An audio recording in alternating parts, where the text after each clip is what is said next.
Elders, have you ever prayed to know if the Book of Abraham is true? No. So the promise in the Book of Mormon to pray and ask God if it is true doesn't apply to the Book of Abraham? Not necessarily.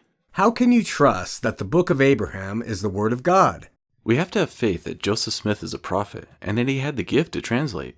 From ancient Egyptian into 16th century King James English, no less. Are you aware that what Joseph Smith claimed to be a correct translation of the Book of Abraham has since been proven to be a fraud? Why do you say that? Let me begin by sharing with you some of your own church history. In 1835, a traveling showman, Michael Chandler, brought an exhibit of Egyptian artifacts to the Mormon town of Kirtland, Ohio. Those artifacts consisted of 4 ancient Egyptian mummies and 2 papyrus scrolls. Because the Latter-day Saints believed their prophet Joseph Smith had the gift to translate the Book of Mormon gold plates that were inscribed in Reformed Egyptian, those same Mormons believed Joseph might want to see if the papyri were of any religious value. Joseph examined the hieroglyphics on the scrolls and declared them to be the writings of Abraham and the writings of Joseph, who was sold into Egypt. Despite the severe financial problems the church was suffering at the time, the Mormons purchased the scrolls for $2,400, a large sum of money in those days. Joseph immediately began the translation of the first scroll. He stated, "I commenced the translation of some of the characters or hieroglyphics, and much to our joy found that one of the rolls contained the writings of Abraham." I'm sure that strengthened the testimony of the members of the church at that time. All which began in Kirtland and abruptly ended in Nauvoo, Illinois. Consequently, he never began the translation of the supposed writings of Joseph of Egypt. It would have been wonderful to have the complete translation of both scrolls. In the eyes of church members, this translation of Abraham's record validated Joseph as a prophet, seer, and revelator.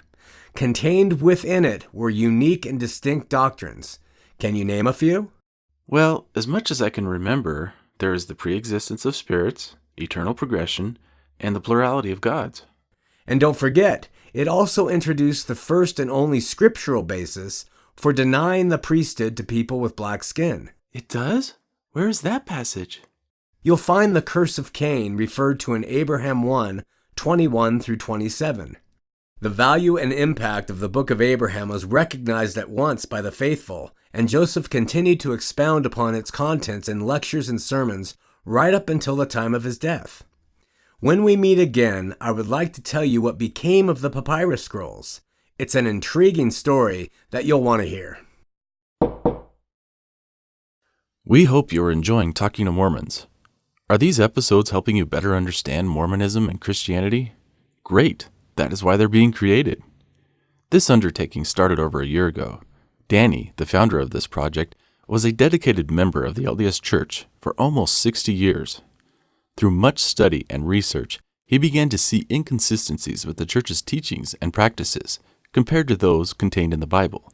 Realizing there was a distinct difference between Mormonism and biblical Christianity, he felt the desire to share it with the rest of the world.